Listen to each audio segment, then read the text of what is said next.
श्लोकात असं म्हटलेलं आहे, परंतु जे लोक अन्य भक्तिभावाने माझे दिव्य स्वरूपाचे चिंतन करीत माझी उपासना करतात त्यांच्या आवश्यकता मी पूर्ण करतो आणि त्यांच्याकडे जे आहे त्याचे रक्षण करतो.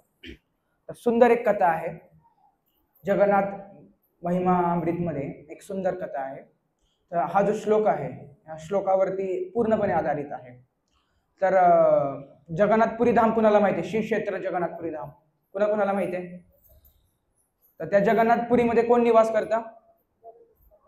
फक्त जगन्नाथ. बोला, श्री श्री जगन्नाथ बलदेव सुभद्रा महारानी की, सुदर्शन महाराज की, जगद्गुरु श्रील प्रभुपाद की. ह्या जगन्नाथपुरी मधील एक कथा आहे. तर ही जी जगन्नाथपुरी आहे, तर हे कलियुगातलं ह्याला वैकुंठ म्हटलं जातं. काय म्हटलं जातं? वैकुंठ. तर असा त्या उल्लेख आहे जगन्नाथ महिमा अमृतमध्ये. ही जी जगन्नाथपुरी आहे, त्या पुरीमध्ये जो जो व्यक्ती निवास करतो, म्हणजे तिथं जन्म घेतो, आणि जे तिथले पंडा लोक आहेत, पुजारी आहेत, तर तिथले जेवढे लोक आहेत त्यांचं चतुर्भुज रूप आहे. प्रत्येक जण कोणत्या रूपामध्ये? चतुर्भुज. चतुर्भुज रूप माहिती आहे सर्वांना? शंख, चक्र, गदा आणि पद्म. तर देवता लोक त्यांचं दर्शन कोणत्या रूपामध्ये करतात? चतुर्भुज रूपामध्ये. आणि जगन्नाथपुरी कशासाठी फेमस आहे माहिती आहे का? कशासाठी फेमस आहे? श्री श्री भगवत महाप्रसाद की, जगन्नाथ महाप्रसाद की. जगन्नाथ महाप्रसादसाठी काय फेमस आहे? काय? जगन्नाथपुरी. तर हे जगन्नाथपुरीत अशी महिमा आहे प्रसादाची की तिकडे जगन्नाथपुरीमध्ये बघा, आता प्रसाद प्राप्त करण्यासाठी जे देवता आहेत स्वर्गलोकामध्ये निवास करतात, सूर्यलोक, अजून चंद्रलोक, अजून इतर लोक आहेत देवतांचे, शनी लोक असेल काय असेल, तिथं ते निवास करतात. तर हे देवता सुद्धा काय करतात की मनुष्याचं रूप धारण करून जगन्नाथपुरीमध्ये येतात. कशासाठी? प्रसाद. आणि तो सुद्धा कसा माहितीये का? अशा कोणाच्या प्लेट मधून खायला नाही. एका गल्लीतनं कुत्रं जात आहे, ठीक आहे, तर कुत्र्याच्या मागे लागतात, तो प्रसाद कधी त्या कुत्र्याच्या तोंडातून खाली पडतो त्याची वाट बघताय. तुम्ही वाट बघाल का? इथनं असं कुत्रा चाललंय, कधी त्या तोंडातून एखादा घास पडतोय, उचलतोय, आणि अशा या महाप्रसादाची काय महिमा आहे. का महिमा आहे ती थोड्या श्लोकाला आधारित कथा आहे. त्यानंतर आपण भक्तांची थोडी कथा ऐकूया. का महाप्रसादाला महत्व आहे माहितीये का जगन्नाथपुरीमध्ये? बघा, आता कलियुगामध्ये लोक एवढी आळशी झाले आहेत. बघा, सत्ययुगामध्ये काय करायला लागायचं? किती वर्ष तपस्या करायला लागायचे? 1,00,000 वर्ष. तुमच्यामध्ये कोण तयार आहे का 1,00,000 वर्ष तपस्या करायला? बघा, आताच ती नंतर त्रेतायुगामध्ये काय करायचे? 1,000 वर्ष यज्ञात आहुती द्यायचे. कोण करू शकता का योग्य आता? त्यानंतर द्वापरयुगामध्ये काय करायचे? अर्चा विग्रह सेवा, भगवंतांना आभूषण भेट द्यायचे. साधं सुद्धा आभूषण नाही, हिरे माणिक मोते, ड्रेस सुद्धा कितीचा? दिवसाला त्या टायमिंगला चालेल कोट्यावरीचा देश. आपण कोण भगवंतांना ड्रेस देऊ शकतो का? देऊ शकतो एवढा महागडा? कलियुगामध्ये बघा, कलियुगामध्ये फक्त काय करायचंय? याचा उपयोग करायचा 2 गोष्टीसाठी. कशासाठी? दोन्ही हात वरती करा. हरे कृष्णा कृष्णा कृष्णा हरे हरे, हरे राम राम राम पहिला. दुसरा म्हणजे काय? स्वादिष्ट जगन्नाथांचा प्रसाद ग्रहण करण्यासाठी. तर म्हणले कलियुगाचे लोक एवढे आळशी आहेत की त्यातली काही % लोक हरिनाम घेतील, बाकीच्या लोकांचं काय करायचं? उरल्या सरलेल्या लोकांचं आता ते तर हरिनाम घ्यायला तयारच नाहीये. ठीक आहे, भगवंतांनी अशी कृपा केली की काय म्हणले भगवंत, कलियुगातल्या लोकांना खूप खायला आवडतं, दिवसभर खातच राहतात, म्हणजे पोटाला आणि तोंडाला कधी ब्रेक नसतो, कायम खात राहतात. भगवंत म्हणले आता लोक भूक लागते, ठीक आहे, भूक लागल्यावरती खाणार. तर भगवंतांनी अशी कृपा केली की आपण हा भगवंताचा महाप्रसाद खाल्ला तरी आपल्याला काय प्राप्त होतं? भगवंतांची भक्ती प्राप्त होते. अशी हा जगन्नाथपुरीतल्या महाप्रसादाची महिमा आहे. तर ती कशी झाली तुम्हाला मी सांगतो. एकदा काय झालं वैकुंठामध्ये, तर भगवान विष्णू आराम करत होते आणि लक्ष्मी देवी ही त्यांचे चरण, तुम्हाला माहिती आहे सगळ्यांना, चरण असे दाबत असतात. आणि तिथं नारद मुनी आले आणि त्यांनी लक्ष्मी मातेला साईडला बोलवलं आणि म्हणायला लागले की माझ्यावरती कृपा कराल का, मला एक गोष्ट हवी आहे. आता लक्ष्मी माता म्हणली, हे नारद मुनी तर काय आहेत? भगवंतांचे श्रेष्ठ भक्त आहेत, काय त्यांना हवाय बघायला हवाय. तर नारद मुनी काय म्हणाले की भगवंत ज्यावेळेस प्रसाद घेतील ना त्यातलं थोडंसं काय उरेल ते काय करा तुम्ही मला द्या. नारद मुनी लक्ष्मी माता म्हणली तर लय अवघड आहे, भगवंत तर काय ठेवत नाहीत ताटामध्ये आणि कसं काय नारद मुनींना द्यायचं. आता हे भगवंतांना आता समजणार नाही का. भगवंताला सगळं माहित होतं की नारद मुनींना काय हवंय, प्रसाद हवाय. तर नारद मुनी हे कोण आहेत, भगवंतांचे भक्त आहेत आणि सतत काय करतात ते भगवंतांचे 24 तास. पहिलं उदाहरण आहे. तुमच्यातलं कोण आहे का 24 घंटा हरे कृष्णा म्हणतं किंवा नारायण नारायण रामकृष्ण हरे असं कोण आहे का. कोण आहे देवदट्टेमध्ये हात वर करा. कोणच नाही, मी पण नाही. असं आपण नाहीये. पण नारद मुनी हे 24 घंटा काय करतात भगवंतांचा, त्यांची काळजी असणारच ना भगवंतांना. मग भगवंतांनी काय केलं, लक्ष्मी मातांनी आणि नारद मुनींनी डील ओके केली. ठीक आहे म्हणले उद्या तुम्ही दुपारी लंच ब्रेक झाल्यानंतर ना भगवंतांचा भेटायला या. तर नारद मुनी तयारच होते, कधी भगवंत ताटावरून उठतात.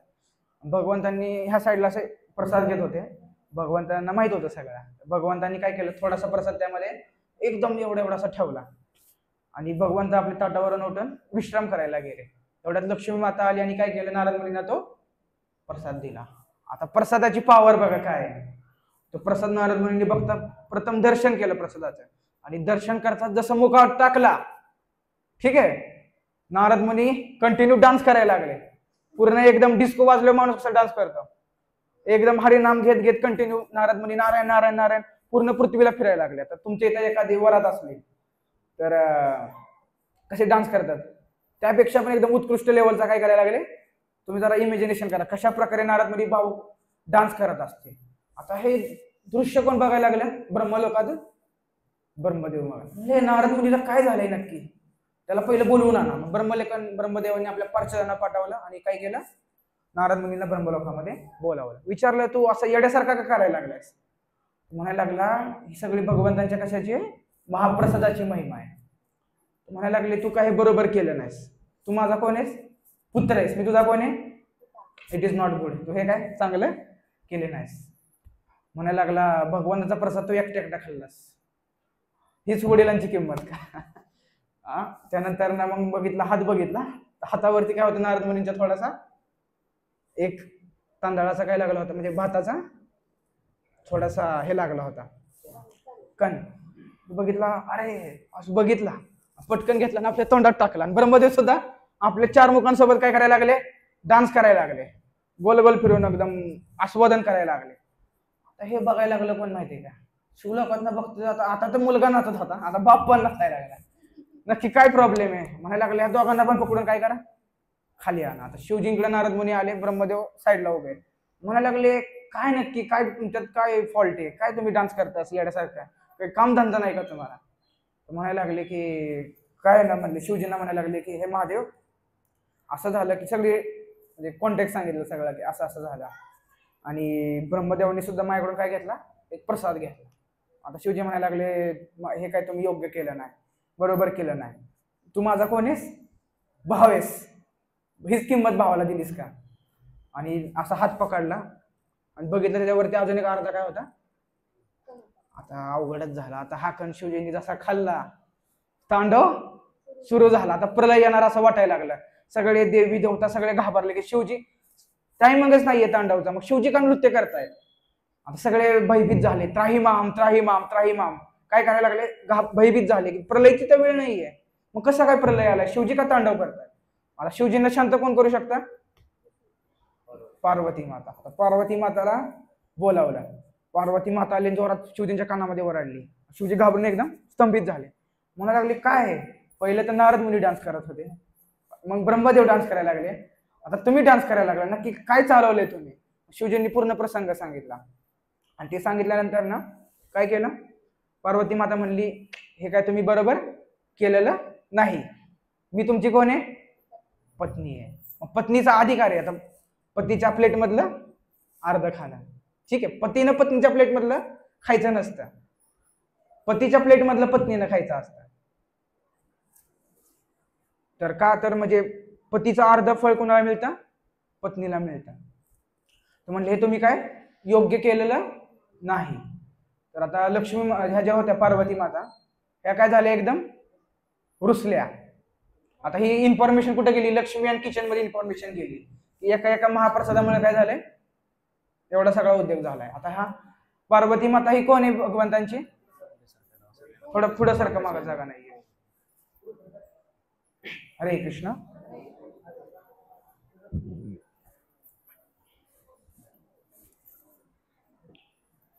तर काय झालं मग? पार्वती माता रुसल्या आणि कुणावरती रुसल्या? शिवजींवरती रुसल्या. आणि त्यानंतर भगवंतावर रुसल्या की हा महाप्रसाद कुणा कुणाला खायला भेटला? या तिघांना खायला भेटला, पण पार्वती माताला भेटला का?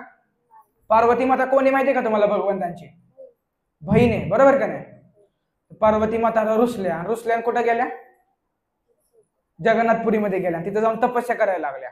आणि त्या तिथे तपस्या केल्यानंतर ना त्या स्थानाला विशेष नाव दिलं जातं. तुमच्यातलं कोण जगन्नाथपुरीला गेलंय का? नाही गेलं. तर तिथं बिमला देवीचं मंदिर आहे. तर त्या बिमला देवी मंदिरामध्ये भगवंत प्रकट झाले. भगवंत काय म्हणले की ज्या वेळेस मी जगन्नाथाचा अवतार घेईल, जगन्नाथ रूपामध्ये प्रकट होईल, आणि ज्या वेळेस हा जो प्रसाद आहे मी ग्रहण करेल, तो प्रसाद त्यानंतर डायरेक्ट कुणाला दाखवला जातो? बिमला मातेला. मग बघा कोण नशीबवान आहे, बिमला माताला रोज भेटतंय. नारद मुनी यांना तर एकदाच मिळाला. तर ही महाप्रसादाची काय महिमा. आणि बिमला माताने प्रसाद खाल्ल्यानंतर ना एक भक्त झाले जगन्नाथांचे, बंधू मोहंती, त्यांच्या झोपडीवरती तो नेला जातो आणि तिथून मग तो आनंद बाजारामध्ये वाटला जातो. तर असं म्हणतात की हा जगन्नाथपुरीचा प्रसाद खाल्ल्यावरती 7 जन्मामध्ये काय होतं? भगवत प्राप्ती होती. तर कुणाकुणाला जगन्नाथांचा प्रसाद खायचा आहे? हरिबोल. तुम्हाला वैकुंठात नाही जायचं? कुणाकुणाला वैकुंठात जायचंय? उरल्या सुरलेल्या लोकांना कुठे जायचंय? बघा, वैकुंठ, स्वर्ग, नरक डिसाईड करा. तर अशी भगवंतांनी आपल्या भक्तावरती काय केली? कृपा केली. त्यानंतर आता जगन्नाथपुरीतला एक भक्त आहे, त्याचं नाव आहे रघु. तर हा रघु इतका गरीब होता, खूप गरीब होता, आणि तो जगन्नाथांच्या दर्शनाला गेला. आणि तो कोण होता? राम भक्त होता. बोला श्री रामचंद्र भगवान की जय श्रीराम. तर हा जो रघु होता, नावच रघु आहे, हा रघु कुणाचा भक्त होता? श्री रामचंद्रांचा. आणि हा रघु गेला आणि म्हणला चला आपण जगन्नाथांचं काय करूया? दर्शन करूया. आणि रघु आत गेल्यानंतर रघु बघतो तर काय, जगन्नाथ कुणाच्या रूपामध्ये हे झालेत, चेंज झालेत? रामचंद्रांच्या. सुभद्रा मैया कुणाच्या? सीता माता. आणि बलभद्र लक्ष्मण. तर एकदम त्याचा काय झाला? विश्वास जगन्नाथांवरती वाढला. आणि जगन्नाथांचा आणि रघुचा काय झाली? मैत्री झाली. तर एक दिवस काय झालं, हा जो रघु आहे इतका गरीब होता, त्याच्याकडं धागा विकत घ्यायला, फुलं विकत घ्यायला पैसे नव्हते. म्हणजे आजकाल तुम्ही कुणाच्या असा मोठा बागेतदार आहे, ठीक आहे, आणि त्या बागेतदाराच्या तुम्ही फुलं आणायला गेला आणि तिथे सिक्युरिटी लावली, तुम्ही फुलं घेऊ शकता का तिथली? तो घेणार आणि विकायला नेणार. त्याची अशी झाली होती की तो विकत पण घेऊ शकत नाही, आणि तिकडे पहारा देतात कशी काय फुलं आणायची. कशी बशी त्यानं ती फुलं जगन्नाथांसाठी घेतली. आता धागा घ्यायचा, धागा घ्यायला आता पैसे नाहीयेत. मग त्यानं काय केलं? तर केळीचं झाड काय का तुमच्या गावात? तर केळीच्या झाडाचा एक साल काढली आणि त्यामुळे त्यानं काय केली? फुलं ओवलीत. आणि तो हार घेऊन कोणाकडे निघाला? जगन्नाथ मंदिरामध्ये चालला जगन्नाथांना. आणि जसा जगन्नाथ मंदिरात गेला आणि तो हार त्यांनी त्या बडे पंडा म्हणतात त्याला, म्हणजे हेड पुजारी, त्याच्याकडे तो हार दिला. आणि तो हार असा बघितला, आणि काय थर्ड क्लास हार दिला फेकून. म्हणजे आजकाल पण बघा पुजारी लोक काय बघतात? ब्रँड बघतात. हार फुल पण कुठला पाहिजे? गुलाब पाहिजे, कमळ पाहिजे, तरच आम्ही भगवंतांना घालणार. आता जसा तो हार फेकला, तो रघुनी उचलला आणि तो हार घेऊन घरी जाऊन तो न अन्न ग्रहण केलं ना पाणी ग्रहण केलं. तो खूप रडायला लागला. काय म्हणायला लागला? जगन्नाथांची इच्छा नाहीये, हा काय करणार? माझा हा बनवलेला हार ग्रहण करा. आता विचार येतो ना, भगवंत काय म्हणतात भगवद्गीतेमध्ये? पत्रम फुलम. फुल तर स्वीकार करतात, मग रघुचं का स्वीकार केलं नाही? भगवंत उदाहरण स्पष्ट करतात. काय केलं भगवंतांनी? रघु तसाच रडत होता. आणि इथलं इस्कॉन मंदिरात कोण कोण गेले? तर तिथं 2 वेळा श्रृंगार होतो. एकदा सकाळी श्रृंगार आरती होती. जगन्नाथपुरीमध्ये श्रृंगार कधी होतो माहितीये का? श्रृंगार आरती रात्री 10 वाजता. तर रात्री 10 वाजता काय झालं की सगळा फुलांचा ड्रेस होता त्यावेळेस भगवंतांचा, आणि पुजारी लोक घालण्याचा प्रयत्न करतात, म्हणजे ड्रेस काय होते? खाली पडतोय, हार पण भगवंताच्या घरातून खाली पडतोय. आता पुजारीला प्रश्न पडला की काय जगन्नाथ रुसल्यात का आमच्यावरती, काय अपराध झालाय का? छोटा मोठा अपराध तर होत राहतो, काहीतरी झालेलं दिसतंय आमच्याकडून. मग ते घाबरले, म्हणजे भगवंत स्वीकारच करणार, कुणी घातलं की पडतो. आता ही बातमी कुणाकडे गेली? राजाकडे गेली. राजाने सुद्धा प्रयत्न केला, पण मग आता भगवंत ज्यावेळेस काही स्वीकार करत नाही तर तिथला जो बडपंड आहे त्याला उपवास धरायला लागतो, आणि जे पुजारी डिपार्टमेंट आहे तिथे जाऊन त्याला विश्राम करायला लागतो. पण टेन्शनमुळे त्याला काय झोपच लागाना. काय झालं काय झालं, आणि अशी 2च्या दरम्यान त्याला झटके लागले. तेवढ्या स्वप्नात कोण आले? जगन्नाथ आले. जगन्नाथ एकदम रागात बोलले की तुम्ही माझ्या शुद्ध भक्ताचे काय केलंय, त्याला दुःखी केलंय, त्याचा हार तुम्ही, त्याला म्हणले की ताबडतोब तू उठ, राजाकडे जा आणि राजाला पालखी घेऊन रघुच्या घरी जायला सांग, आणि त्याला पालखीमध्ये बसवून त्या हारासोबत घेऊन या. अजून पण त्याने काय केलेलं नाहीये, प्रसाद ग्रहण नाही केलेला आहे, तुमच्यामुळे तो रडतोय, जावा पहिला घेऊन या. मग राजाला सांगितलं, राजापाशी बातमी दिली. राजा घेऊन गेला आणि रघुला बोलावलं, सगळी प्रसंग सांगितला, त्यात बसवलं, आणि रघुला जगन्नाथांच्या दिशेने कीर्तन करत घेऊन गेले. आणि जगन्नाथांनी जसा तो रघुचा हार पुजाऱ्यांनी घातला, बघा आता इथं घालायची गरज लागली नाही. तुमच्याकडे नॉर्थ अँड साऊथ पोल आहे ना, मॅग्नेट. मॅग्नेट काय होता, असेही कपडे डायरेक्ट जगन्नाथांच्या अंगावरती ऑटोमॅटिक श्रृंगार झाला. म्हणजे भगवंत एवढं प्रेम कोणावरती करतात? आपल्या भक्तावरती करतात, बरोबर का नाही? का जो भगवंतांचा भक्त नाही आणि जो बाहेर जाईल त्याच्यावरती कोण प्रेम कराल का? भगवंत कोणावरती प्रेम करतात? मग आपण काय झालं पाहिजे? कुणाला भक्त व्हायचे? हात वरती करा, हरी बोल. बघा सगळ्यांनी हात वरती केला, तर सगळ्यांना काय व्हायचंय? भक्त व्हायचंय. आता ही जी बातमी आहे पूर्ण जगन्नाथपुरीमध्ये पसरली की रघु हा कोणी भगवंतांचा शुद्ध भक्त आहे. आता रघु अशीच सेवा करायचा, आणि एक दिवस काय झालं, रघु आजारी पडला. आता आजारी पडल्यावरती रघुची ना पत्नी ना त्यानं विवाह केलेला, फक्त भगवंतांचं काय करायचा? तो नामस्मरण चिंतन करायचा. आता बघा भगवंतांचा भक्त अडचणीत पडलाय, तर तो एवढा आजारी पडला होता की आपला जो बेड आहे, बेडवरती तो काय करायचा, त्याला डायरिया झालता, म्हणजे एकदम हाय लेवलचा जुलाब असतो ना, त्या प्रकारचा त्याला जुलाब झाला होता. मग तो विष्टा, मूत्र विसर्जन सगळं कशावरती त्याग करायचा? आपल्या बेडवरतीच. एवढा दिवस झालं त्याला उठता येत नाही ना, खाता त्याला शुद्ध नव्हती. तिथे एक छोटा बालक येतो, सावळ्या रंगाचा, एकदम दिसायला सुंदर, एकदम कुरळी केस, आणि तो काय करतो, सगळा बेड साफ करतो. असा 21 दिवस सेवा करतो, 14 दिवस सेवा करतो. 14व्या दिवस रघुची डोळे खोलतात, आणि तो बघतो की हा मुलगा कोण आहे नक्की, एवढा सुंदर, एवढ्या दिवसापासून येतोय, माझी सेवा करतोय, याला ओळखत नाही. आणि नंतर त्याला एकदम बारकेवानी बघितलं. जेव्हा तो मुलगा प्रसाद घेऊन आला, म्हणला की बाबा हा प्रसाद खावा, हा प्रसाद खावा. त्याने हात पकडला, म्हणले की तू कोण आहेस मला सांग. तर तो मुलगा काय म्हणाला माहितीये का, मी कोण आहे? जग्गू. काय नाव आहे माझं? जग्गू. जग्गू? जग्गू म्हणजे तोच का तो काळिया? जगन्नाथपुरीमध्ये काय म्हणतात? काळिया. काळिया. आणि आपल्याकडे काळ्या म्हणतात. एवढं प्रेम आहे की त्या काय म्हणतात? जग्गू म्हणतात, जगन म्हणतात, काळ्या म्हणतात. बघा आपलं सामर्थ्य आहे का भगवंताला काळ्या म्हणायचं? हे प्रेम आहे. तुम्हाला जग्गू काळ्या.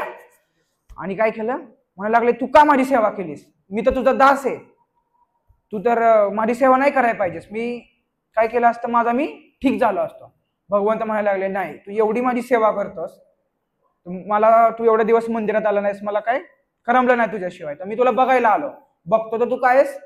आजारीस. भगवंतांना माहिती असतं आजारी, पण ती बोलायला लागतं थोडा डायलॉग भगवंतांना की तू आजारी आहेस. मग काय केलं, मग तू म्हणायला लागले की रघु म्हणाला मी आजारी जर होतो तुम्हाला काय केलं असतंस, एकदम लवकर ठीक केलं असतंस. बरोबर ना? आपल्याला पण वाटतं ना की भगवंत आहेत तर लवकर का बरं करत नाहीत, मला एकदम हे स्वस्त का करत नाहीत, धन दौलत का देत नाहीत. भगवंतांनी तर उत्तर काय दिलं बघा, बोलले मी तुला असं लगेच जर लवकर ठीक केलं असतं, तुझं हे अनेक जन्मांचं कर्म जे ठीक आहे हे संपलं असतं का? नसतं संपलं. जोपर्यंत तुझं कर्म संपत नाही तोपर्यंत मी तुझी काय केली, काळजी घेतली.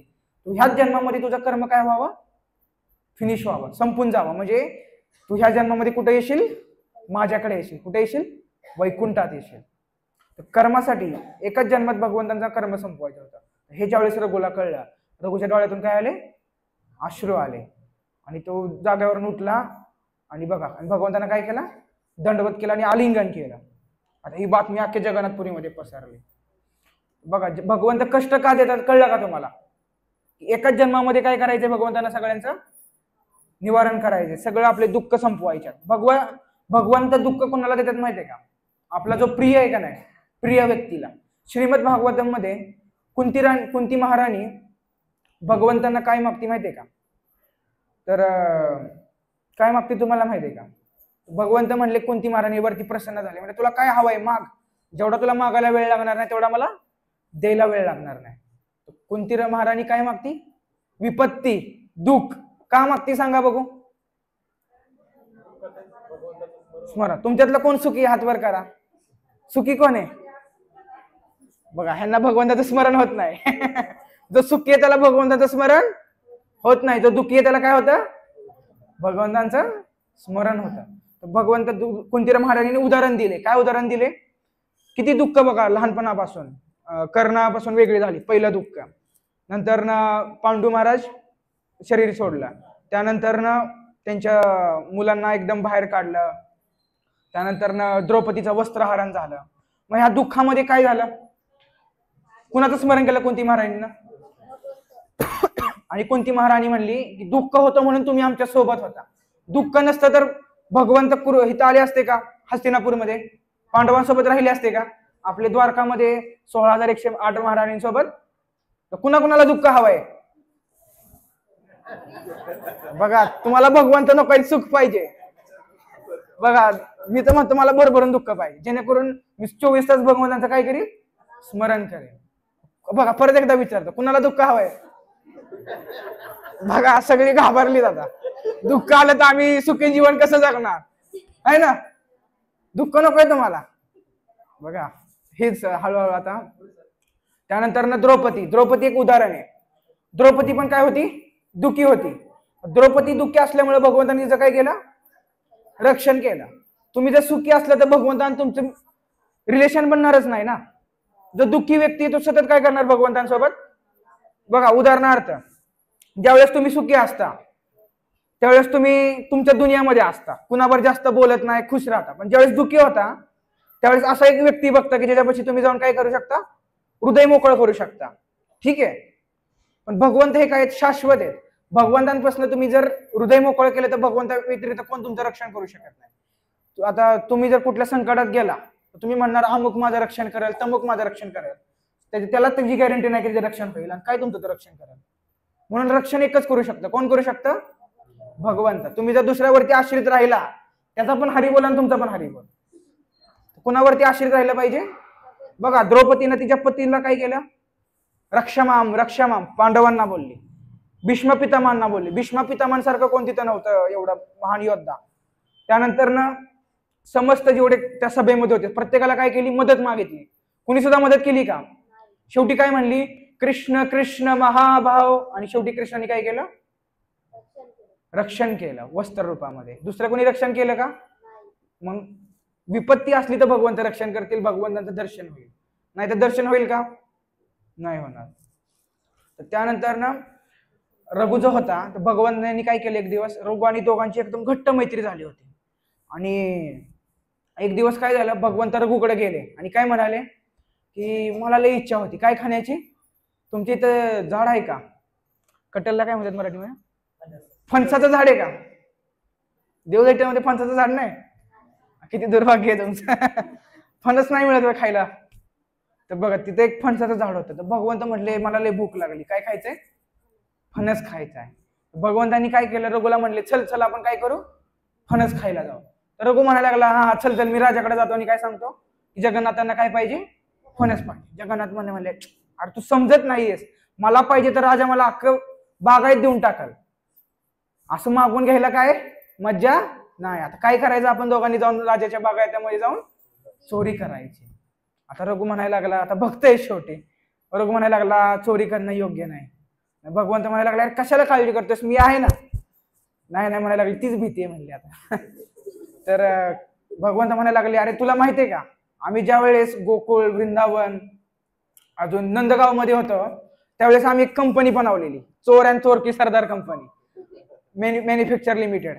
लिमिटेड नाही अनलिमिटेड, कारण आपण लिमिटेड आहे, भगवंत अनलिमिटेड आहे.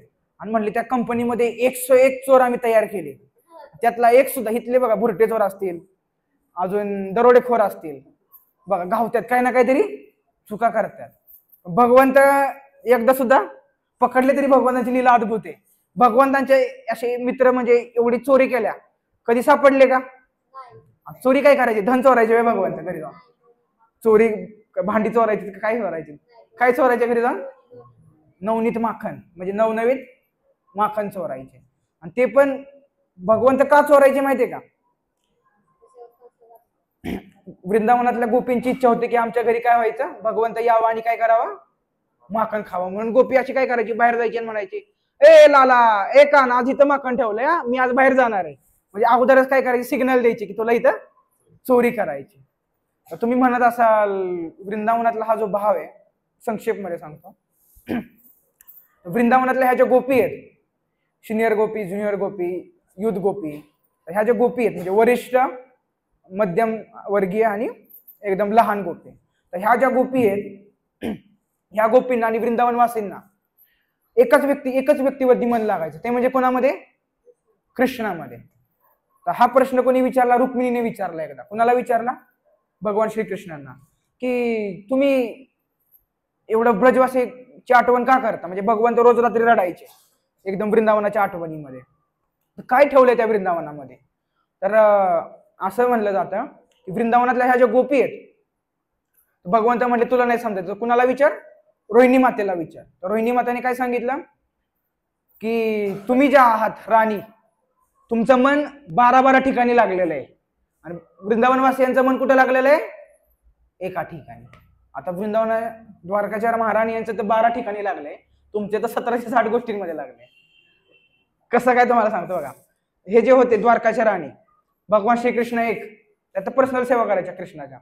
त्यानंतर त्यांना किती 10 पुत्र आणि 1 मुलगी, त्यांच्यामध्ये पण मन लागले. परत किती गोष्टींमध्ये मन लागलं? 12. तर वृंदावनातल्या ह्या ज्या गोपी होत्या ह्यांचं मन एकाच ठिकाणी लागायचं. तर बघा एक दिवस काय झालं, भगवंतांनी आपली बासुरी वाजवली आणि बासुरी वाजवली की त्या बासुरीमध्ये एका प्रत्येक गोपीचं वैयक्तिक नाव यायचं. एक गोपीशिवाय ते कुणाला नाही समजायचं. तर एक गोपी काय करत होती, आपल्या पतीला वाढत होती. जसं तिनं ऐकलं, भांड दिलं टाकून आणि केली कुणाकडं? कृष्णा डायरेक्ट.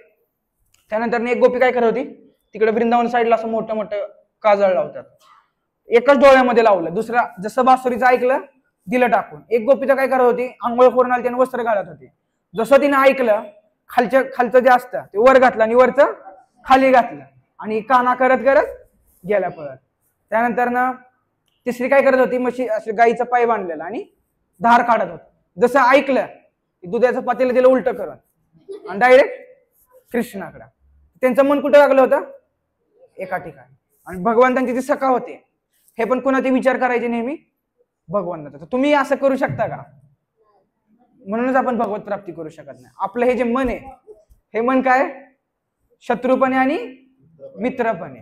बघा एक फॉर्म्युला देतो तुम्हाला. मन नेहमी चुकीच्या गोष्टी सांगता. मन जर तुम्हाला जे सांगते ते काय करायचं, आपल्याला विपरीत अपोजिट करायचं, उलट करायचंय. समजलं का? तर तुम्ही काय करू शकता, भगवंतांचं भजन करू शकता. तर कुणा कुणाला एका गोष्टीमध्ये मन लावायचं? हात वर करा. कृष्णामध्ये कुणा कुणाला मन अडकून ठेवायचे? पांडुरंगामध्ये पुन्हा किती संख्या जरा कमी वाटते, अर्ध्यांच्या हात आपले खालीच आहेत. आमची मुलं बाळाच बळी येत आम्हाला, नको आम्हाला कृष्ण. तर मग काय झालं, तर असं प्रेम भगवंतांचं कुणावरती आहे? वृंदावनवासियांवरती आहे, म्हणजे ब्रजवासियांवरती आहे. तर हे मूळ कारण आहे. त्यानंतर एक दिवस म्हणून हे भगवंत सांगायला लागले सगळं की बाबा आमची चोरांची काय कंपनी आहे, आम्ही एकदा पण पकडलो नाही. तुला माझ्यावरती विश्वास आहे का? आता हे जसं बोलल्यावरती रघु पागाळा म्हणला, तर जाऊ दे ठीक आहे, काय करू आपण, आता जाऊन चोरी करू. रात्रीचे किती वाजलेले? 7 वाजलेले. रघु आणि भगवंत गेले चोरी करायला. भगवंत म्हणायला लागले की मी खाली थांबतो, तू काय कर, फणसाच्या झाडावरती चढ. आणि रघु वरती चढला. पहिल्यांदा आवाज दिला जगन्नाथ. नंतर जगन्नाथ म्हणतात हळूहळू, इकडे 4 साईडनं कोण आहेत? पेहरेदार आहेत. मग म्हणायला लागला अरे जगन कुठलं पाहिजे तुला, हे वाला पाहिजे का ते वाला पाहिजे? भगवंत म्हणले ते वाला. म्हणायला लागले की तू हे तोड आणि काय कर, खाली टाक, मी काय करतो, कॅच करतो. अरे कोणी ते तोडलं, खाली बघते भगवंत आहेत. भगवंत आणि रघु परत वर तोडून असं खाली टाकाय गेला, खाली बघतोय तर भगवंत गायब झाले आणि ती फणस पडल्यानं आवाज कसा झाला, धडाम आवाज झाला आणि चारी साईडनं पेहरेदार काय करायला लागले, पळायला लागले आणि येऊन काय बघायला लागले, काय झालं, खाली फणस पडलाय, म्हणजे कोणतरी काय करतंय, चोरी करतंय. आता जो रघु होता तो काय झाला, घाबरला आणि तिथं झाडावरती लपून बसला, म्हणला फसवलं मला हे ना. बघा असं प्रेमामध्ये, हे प्रेमाचे हे काय आहेत, हे भगवंत लीला करतात, जो भक्ती करतो त्याला ते समजतात. तर आता रघु घाबरला आणि सगळीकडे पेहरेदार शोधायला लागले की कोणतरी इथं चोर आलाय आणि म्हणले आता फणस तर इथं पडल्या, म्हणजे ह्याच झाडावरती कोणतरी बसलेला दिसतंय. आणि वर बघितलं जरा, त्या टायमिंगला मशाली होत्या, आपण टॉर्च मारतो, तर मशाल बघितली तर कोण बसलेलं दिसलं वरती, रघु. आणि रघु तर कोण आहे, भगवंतांचा शुद्ध भक्त आहे, ह्याला चोरी करायची काय गरज आहे. आता बघा त्याला उतरायला वरती कोण चढलं नाही, सगळे ते सगळे 2 जण खाली थांबलीत. सगळी कुणाकडे गेलीत, रात्री 11 वाजता राजाकडे गेलीत, सांगायला लागलीत की राजाला विश्वास बसाना. राजा म्हणतोय रघु तर जगन्नाथाचा शुद्ध भक्त आहे, तो असं करणार नाही. म्हणायला लागले तुम्हाला असं वाटतंय का, चला आमच्याकडे, अजून ते झाडावरतीच बसलाय, दाखवतो तुम्हाला. त्याला घेऊन आले राजाला, राजाला पण विश्वास बसाना. राजाने विचारलं अरे तू फणस का तोडलास, तुला पाहिजे होतं तर मी तुला स्वतःहून आणून दिला असतं. म्हणायला लागला मला तेच समजा मी का केलं. का असं बोलला रघु, सांगा बाबा. रघु अगोदर बोलला होता कोणाला, जगन्नाथांना, की काय, की आपण राजाकडे जाऊ आणि राजा तुम्हाला ढीक भरून देईल फणस. पण ते म्हणून म्हणलं मला काय करतोय मलाच माझं समजाना.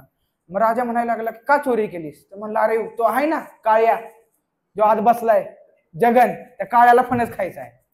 राजा म्हणाला काळ्या कोण, म्हणायला तो जगन्नाथ. जगन्नाथ लागला जगन्नाथांना. म्हणायला लागला त्यांना पाहिजे तर मला मागितलं असतं. म्हणायला लागले त्याला पाहिजे होतं तो माझ्याकडे आला, तुम्हाला घेऊन आला आणि म्हणला की फणस तोड आणि मला दे, पण मी बघतोय तर तो काय झाला, इथून पळून गेला.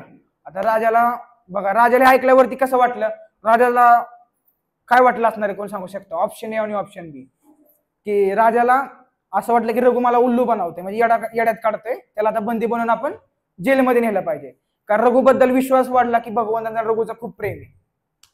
काय काय झालं सांगा बघू, ऑप्शन ए का ऑप्शन बी, काय केलं असेल. हा ऑप्शन बी वाल्यांनी हात वर करा. ऑप्शन बी एकच आहे, ठीक आहे, 2. बाकी सगळे ऑप्शन ए मध्ये मार्क किया जाए तो कौन बनेगा कृष्णपति, तो मार्क किया जाए. तो आपका सवाल है गोलोक वृंदावन के लिए, तर उसका आंसर है ऑप्शन बी. राजाला काय झालं, भगवंतावरती रघुवरती विश्वास वाढला आणि काय त्यांचं प्रेम बघून राजा एकदम अश्रू एकदम त्या डोळ्यातून आले. तर असा हा कोण होता, भगवंतांचा भक्त रघु होता. आणि त्यानंतर ना बघा इथं भगवंत स्पष्ट काय सांगते श्लोकामध्ये, मी माझ्या भगवंत भक्ताचं काय करतो, रक्षण करतो, सतत जो माझं काय करतो, चिंतन करतो. तुम्ही म्हणता माझंच का वाईट करतात भगवंत, माझ्यापाशीच काय येत नाहीत. मग तुम्ही 24 घंटा भगवंताचं स्मरण करता का, तुम्ही 24 घंटा ज्या गोष्टीचं स्मरण करणार तीच गोष्ट तुमच्यापाशी येणार ना. आता एकदा काय झालं, रथयात्रा सुरू होती आणि रथयात्राच्या त्यावेळेस ब्रिटिश, रघुच्या टायमिंगला ब्रिटिश होते, ब्रिटिश सरकार होतं, ठीक आहे. तर ब्रिटिश सरकार सुद्धा बघा जगन्नाथांना मानायचं, त्यांना परमिशन नव्हती आज जायला. तर एक दिवस ब्रिटिश त्यांचं ते काहीतरी असतं ते आला आणि म्हणायला लागलं की हा रथ का पुढे जाईना. सगळी म्हणायला लागली की अरे त्या जगूला बोलवा, जगूला ह्याला बोलवा, रघुला बोलवा, रघुला बोलवा. तर सगळ्यांनी शोधून कोणाला काढला, रघुला काढलं आणि रघु तिथं आला आणि रघु वरती रथावरती चढला आणि काहीतरी कानामध्ये आपलं खुसबुस जगन्नाथांचा बोलला आणि रथ तो आपला पुढे गेला आणि सगळं काय म्हणायला लागले, रघु की जगन्नाथ की. कुणाकुणाला वाटतं भगवंत आमच्या सोबत असं प्रेम आदान प्रदान करावं.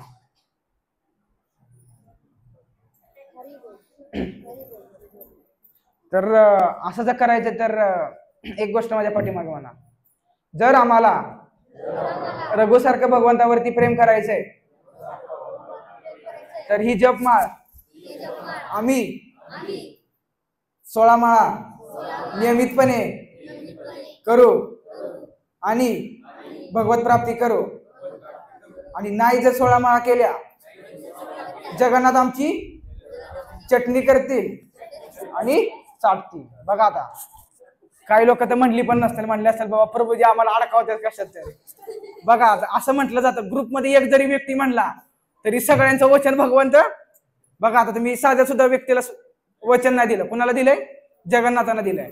तर कोण कोण जप करणार? बरं 16 नका करू, पण एक माळ तरी कोण कोण करणार? 16 माळा कोण कोण करता?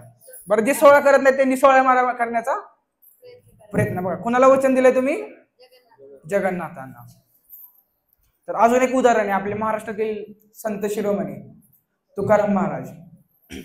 तर ह्यांचं सुद्धा भगवंतांचं आणि त्यांचं एकमेकांवरती प्रेम होतं.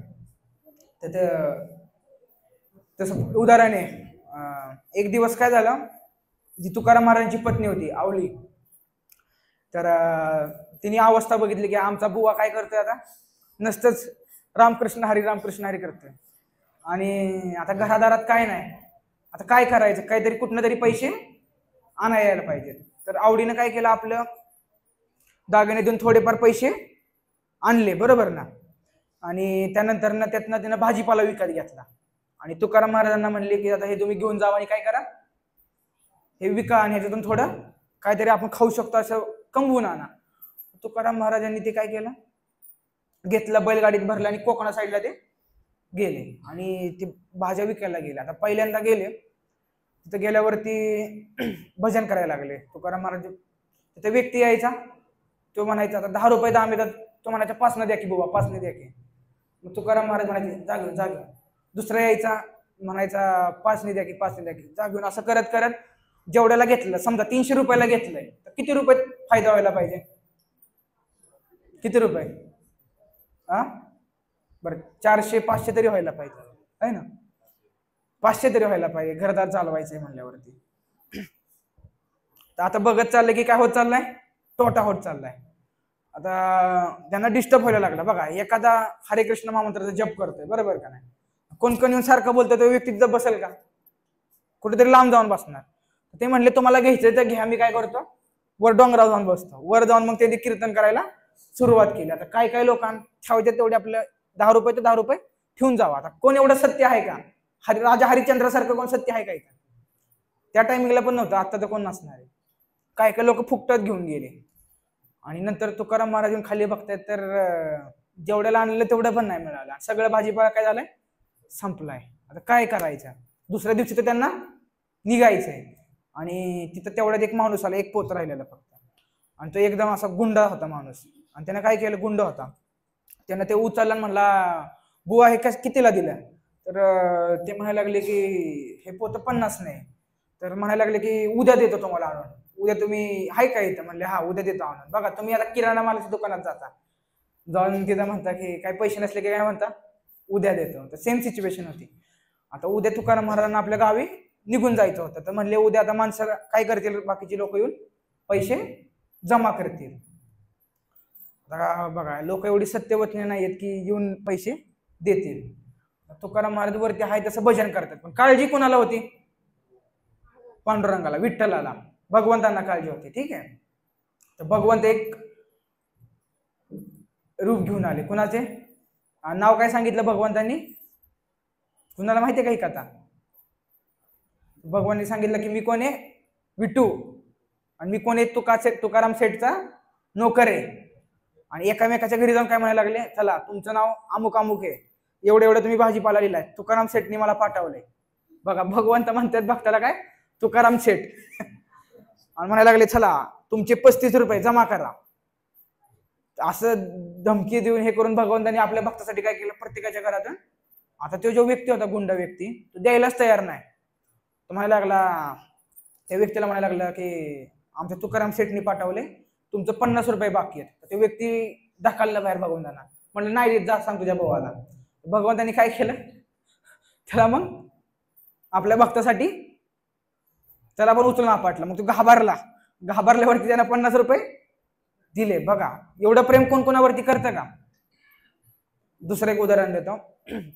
भक्त ह्याच्यामध्ये आपलं भक्त महिमा काय ती बुक भक्तमाल मध्ये संत नामदेव महाराज माहिती आहेत का सर्वांना?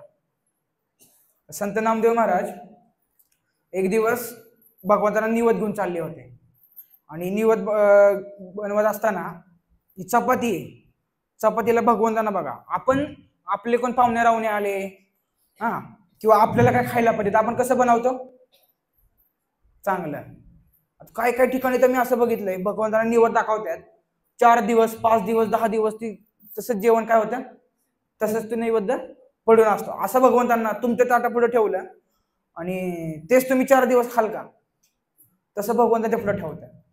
तर आपले तुकाराम हे जे होते नामदेव महाराज ते काय करत होते भगवंतांना गाईचं तूप लावत होते आणि इकडे ते चपाती निवदाच्या ठेवल्या होत्या. तेवढे ते काय आलं कुत्रा आलं, कुत्र्याने ती चपाती आणि नामदेव महाराज काय पळत त्याच्या मागे मागे गेले, अहो प्रभू भगवंत थांबा थांबा प्रभू थांबा, काय करायचंय मला तूप लावायचंय, थांबा थांबा थांबा. ते कुत्रा आपलं भिवून पळतंय, तुकाराम महाराज पांडुरंगा पांडुरंगा म्हणत त्याच्या मागे पळतात. असं करत करत त्या कुत्र्यामधून कोण प्रकट झालं? कोण प्रकट झालं? भगवंत प्रकट झाले. का प्रकट झाले? कशामध्ये भगवंत पाहिला? भगवंत कशाचे भुकेले आहेत? तुम्ही भक्ती करताय का? कुणाकुणाला वाटतं की भगवंताने असं माझ्यापाशी यावं आणि प्रसाद ग्रहण करावा? कुणाकुणाला वाटतं? मग बघा कमीत कमी 16 माळा करा, एक दिवस भगवंत तुम्हाला दर्शन देतील. अजून किती वेळ व्हायचा? 8:45 ना. तर कुणाला काय प्रश्न असतील तर शेवटचे 10 मिनिटं प्रश्न उत्तर करू आपण. तर काय प्रश्न असतील तुम्ही काय टिपा टिकणी टीका काय असेल तर विचारू शकता. हरे कृष्ण.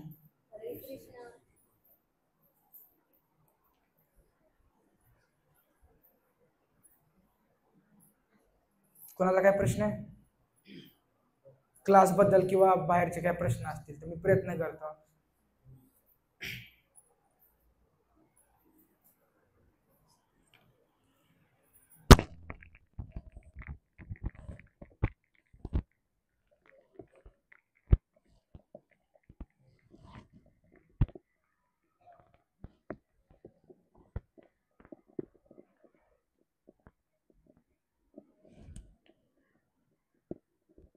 कोणाला काही शंका समाधान नाहीये का?